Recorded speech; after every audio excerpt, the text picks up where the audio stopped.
உனக்கு ஏன் நிம்மதி இல்ல தெரியுமா? உன் வாய் தான் உனக்கு எதிரி. சந்தோஷமா வாழணும்னா இந்த 5 விஷயத்த வெளியே சொல்லவே கூடாது. அதுலயும் 5வது ரொம்ப முக்கியம்.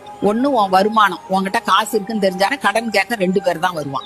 ஆனா கண்ணு வைக்க 100 பேர் வருவான். உன் பர்சு கனமா இருக்கட்டும், ஆனா வாய் மூடியே இருக்கட்டும். 2, உன் அடுத்த திட்டத்தை வெளியே சொல்லாத. ஏன்னா விதைய மண்ணுக்குள்ள புதைச்சு வச்சாதான் மரம் வளரும். வெளியே போட்டா கோழி கொத்திரும். செய்யறத செஞ்சு காட்டு, சொல்லிட்டு தெரியாது. 3, உன் கஷ்டம். எல்லார்கிட்டயும் போய் ஒப்பாரி வைக்காத. பாதி பேருக்கு அதை பத்தி கவலை இல்ல. மீதி பேருக்கு உன் கஷ்டம் ஒரு என்டர்டெயின்மெண்ட். அவனை சிரிக்க வைக்க நீ ஏன் அழுகுற?